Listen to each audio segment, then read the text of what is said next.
Hello writers, come write with me. My name is Mykela Greenwood. I create worlds for mind adventures. Welcome to my YouTube channel, Write with Mykela. Don't forget to like and subscribe and hit the bell so you can go on this journey with me. Today is Tuesday, so we are going to talk about some older terms or words. Then we will touch on homonyms and palindromes. Before we start, today is October 31st. So tomorrow is the first day of the Nano Wrimo challenge. Go sign up for free. As I stated before, my videos are several weeks out, so I will have to comment on how many words per day I do, and I won't put that in the video, the speaking part of the video, or when I'm filming. Sign up and have fun. Even if you don't make the 50,000 words in the month of November, it's still something there to challenge you and to record how many words you do every day, and it's just fun stuff. Now, for today, I want to start with Middle English, not Old English, Middle English and Early Modern English, and what I'm calling Archaic. Like I said, there is also Old English, but I don't know how to pronounce some of that. So if you're curious, then look up Beowulf, which is in Old English. But I'm going to start with Middle English. And I'm going to read a few lines from Chaucer's Canterbury Tales from the prologue. Just sit and listen and see if you understand anything. If you don't understand anything, that's okay. Just kind of listen. Okay? One that the prela with the shores the suitor, the draught of March hot pierced to the rooter, and bathed every vein and swish liqueur, of which virtue engendered is the fleur. One Zephyrus eke with his sweeted breath, inspired hath in every holt and heath, the tender croppus and the younger sonne, hath in the ram his half-course you're running. And it goes on. We had to memorize some of this in high school, and it was fun. My English teacher made it fun for us. He actually rapped it for us, and it was fun. The first line of that talks about April showers, but instead of May flowers, it talks about the drought of March. Middle English is a bit fun, but it is hard to understand. The time period was around 1150 CE to 1450, so this has to do with your setting. If you wonder, why am I talking about this? It has to do with your setting, your time frame, your time period. I often use a medieval setting, but I don't use Middle English or anything older. Now let's look at Early Modern English, which will be a little easier to understand. And I'm going to read a little of Romeo and Juliet from Shakespeare. Again, sit back and listen and see if you can understand this. Okay? Juliet speaking. "O Romeo, Romeo, wherefore art thou Romeo?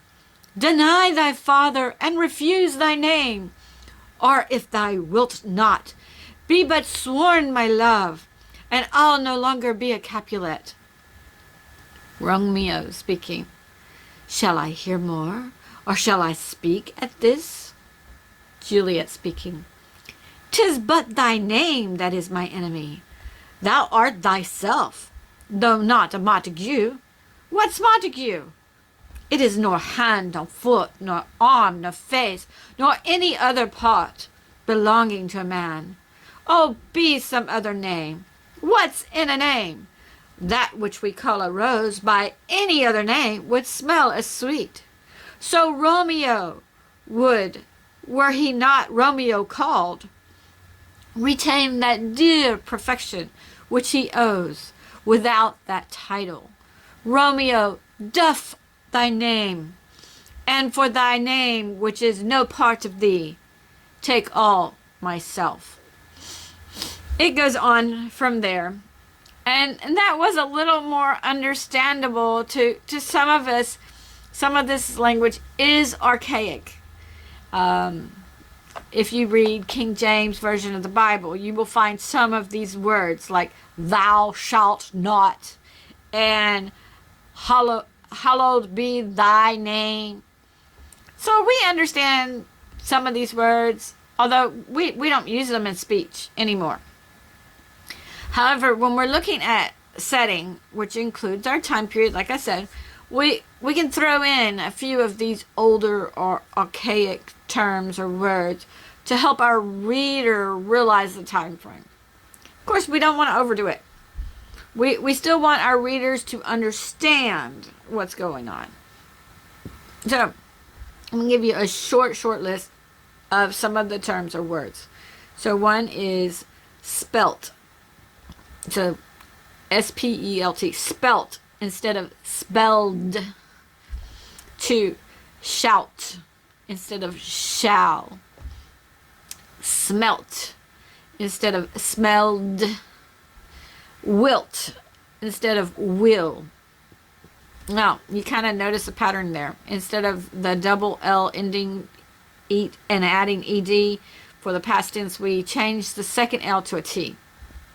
Although shout and wilt are not past tense. British English still uses some of these terms, so some of these aren't as archaic as we think. We just don't use them here in the U.S. Number 5, thou is an older term used instead of you. Art is used instead of are. You get the idea. Now, those are some of the older words. Today is Halloween. So I'm going to read some modern English from Thriller. Okay. Darkness falls across the land. The midnight hour is close at hand. Creatures crawl in search of blood to terrorize your neighborhood. And whoever shall be found without the soul for getting down must stand and face the hounds of hell and rot inside a corpsal shell. It, of course, goes on with the haunting laugh at the end. And we understand that. That's perfectly good English. Or, not maybe English teachers' perfect English, but English that we understand. And we can say the emotions are there. As well as in Romeo, there were emotions. It felt like a longing for her. She wanted, why do you have to be that name? Any other name I could love. Yeah. So she had emotion there. Thriller has emotions. Now, Canterbury's Tale mostly had a description, but that was the prologue. This is where you set things up. If you read Cricket from Times Square, the first chapter or the first part of the first chapter is setting up the whole description of the scene and everything. And so you kind of realize that's what a lot of people do when they set things up.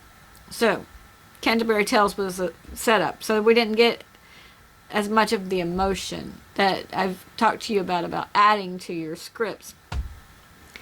Now, that is the word or lexicon part of this lesson. Which words you use, from which century you use them, and we've talked about slang and stuff like that. So your word choices, and we've talked about your setting. So those word choices have to do with your setting.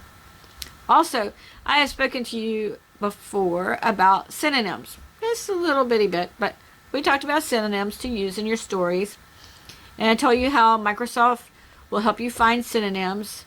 And we said we didn't want to repeat the same word over and over and over again because our reader will get tired of reading it. So we use synonyms to kind of say the same thing, but with a different word and variety for our readers. Okay, today I want to touch on homonyms. At least that is what the English teachers called them when I was in school. Now English teachers split them into homographs and homophones. So let's get some brief definitions. Again, no test. Homonyms, the term I know, are two or more words having the same spelling or pronunciation, but different meanings and different origins. Now let's break it down into today's terminology. We have homographs, and those are two or more words spelled the same, that's the graph part, spelled the same, but not necessarily pronounced the same, and having different meanings and origins. Homophones, this is the homophone, so phone is like a sound. Homophones are two or more words having the same pronunciation, but different meanings, origins, and spellings. Okay, so an example of a homograph, that's the same spelling, would be something like bow and bow. So like take a bow and tie a bow in your laces. Both are spelled B-O-W. And I don't know if you can see that or not. Okay, another example would be bass and bass. Okay, a bass guitar and a bass fish. And another is read and read. I will read a book to the class. I have read already the newspaper. So those are homographs. Since homographs are spelled the same, you don't have to worry which one you type.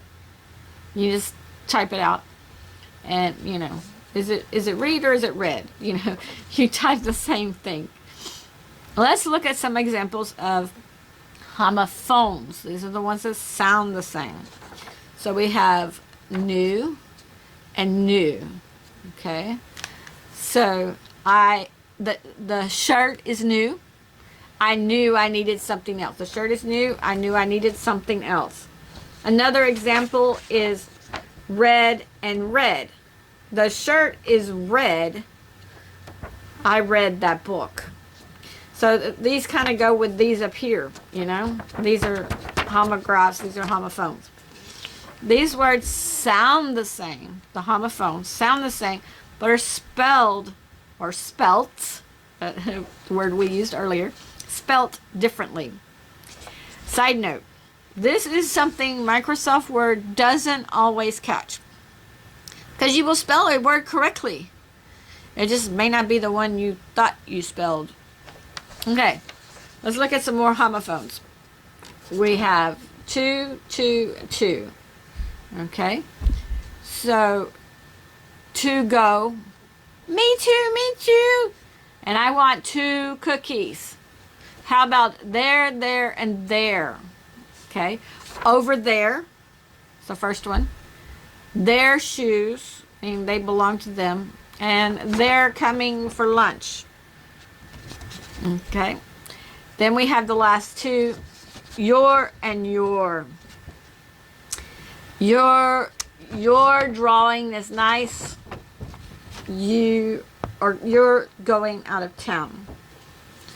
People often do not use these last few examples correctly. Two, there, your. They write the wrong one, and then if somebody knows the English and they're reading your story and you have the wrong one, then and I'll make this mistake too. Just typing and then when I'm editing, I try to catch all of these things because Word won't catch it. So sometimes it'll blue underline it, like, are you sure this is the one you want? But sometimes it won't. It won't red underline it, for sure. So try to use these correctly if you can. And the ones with the contractions, the ones like this, if you're trying to use that, then you can split it apart in your mind. They are, and see if that's what you want in your sentence, and you are, if that's what you want in your sentence, and that'll help you to kind of, see if you've got the right word. We all make mistakes, but just try. Now, like I said, when you're writing, try to make sure you use the correct homophone and spell it correctly.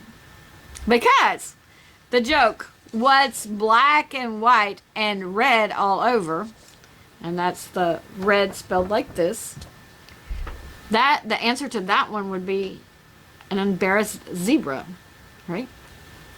But what's black and white and red all over would be a newspaper. So, of course, you don't normally read the joke. Somebody just speaks it to you, but you get the idea. You realize that some people like to play around with words.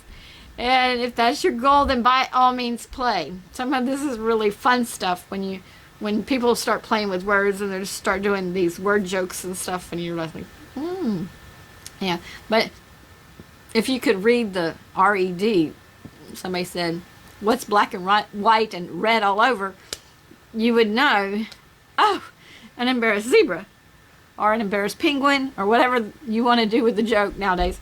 But if you read the other word, then you would know that it was something to read instead of the color red. It's just they lead you into that color by saying black and white as the color of the newspaper, but then you read the newspaper, or it's red all over. So it's just fun stuff. Play with the words, see how much fun you can have. Now, the last thing we're going to look at is palindromes, which is one of the things that I really like. Y'all know I like alliteration, and now you know I like palindromes. A palindrome is a word, phrase, or sequence that reads the same backwards as forward. Okay? So word examples: mom, pop, madam, Anna, Hannah, civic, radar, level, rotor, kayak, refer, deified, race car, reviver. Okay, so those are words. So do you see how you can say mom this way, or you can read it backwards? Oh, let's see if I can get it in the mom, mom, pop, pop. So you read it forward or backwards, it's the same. Now, an example of a phrase: borrow or rob. Now, if you read that backwards, it would be borrow or rob, also known as a moral dilemma. So, the other one, was it a rat I saw? So if you read that backwards, that would be the was it a rat I saw. So it's the same, forward or backwards. Now, an example of a sequence would be February 22nd, 2022. Because it is written in the U.S. as 2/22/22. Okay, so there it is, 2/22/22. If you flipped those numbers around, it would still be 2/22/22.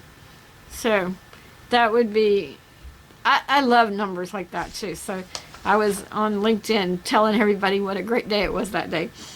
So if you see sequences that you can read forward and backwards, those are really fun things. And I would be remiss if I didn't include abophobia. Okay, so I have that here. Abophobia, which is a joke word, right? Meaning fear of palindromes. And it is deliberately constructed to be a palindrome. So it's just funny stuff, fun stuff. Now, this one is bonus word. And it is a Russian word that is a palindrome. And it's called sabash. It means Sabbath or the end of work. If you are Russian and I picked the wrong B in the center of that word, I apologize. I'm not trying to offend anybody. I'm not used to the Russian script, and I tried to find the B that curved up, and I couldn't find it. So I picked that one. I think that's the capital, and the other one's the small one, but I could be wrong. Anyway, sabash in English would not be a palindrome, because we would have the SHABASH is how it's pronounced. But in Russian, that little W looking thing is pronounced sh. So it's the same forward and backwards. Okay, writers, that was a lot of information. There are a lot of words out there for us wordsmiths or writers, if that's what you want to say, wordsmiths or writers to use. With the older language or the older words, then keep in mind your setting.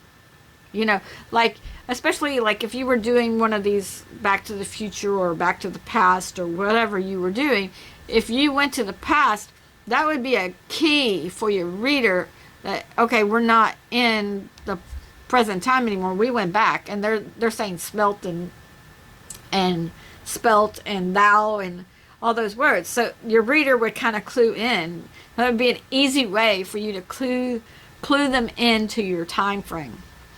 With homophones, excuse me, then keep in mind your spelling. Microsoft Word will catch some of them. And if you find a palindrome, then by all means, leave it in the comments below. I love palindromes. So leave me some palindromes. Have fun writing. Start Nano Wrimo tomorrow on November 1st. Join me Friday for chapter 13 of Tahia. Join me Tuesday to discuss a fun topic of dragons and other pets or animals in your fiction. If you have a topic for me to pursue, then leave that in the comments as well. I am always looking for more material, asking friends, what do you suggest? What do you suggest? I know I haven't covered antonyms yet, but I would need something to go with it. Just like today I had more to go with the homonyms. And I also know that we will add to Archaic because there are still unanswered questions about those 3 scenes that we have put together. So those are 2 ideas, but of course the antonyms is just like a half idea. If you have an idea, leave that in the comments. After this week, I will have 7 weeks to find another story to read on Fridays. And I will read Eleni's Pride. I have books 1 and 2 ready to read. Not ready to publish because I haven't polished them, but ready for the channel. However, there's a 3rd book to complete the story. So I have 7 weeks to wrap that up. And of course, I will pull out a basic plot so you can write along with me. I will probably do 1 plot for books 1 and 2, but a different plot for book 3. That's not to say that you have to write 2 books with 1 plot. Just do whatever you feel is what you see created. It's all fun stuff. Leave a comment tomorrow on how many words you wrote for the Nano Wrimo challenge. Don't forget to visit my website, bymykela.com, and read some character bios.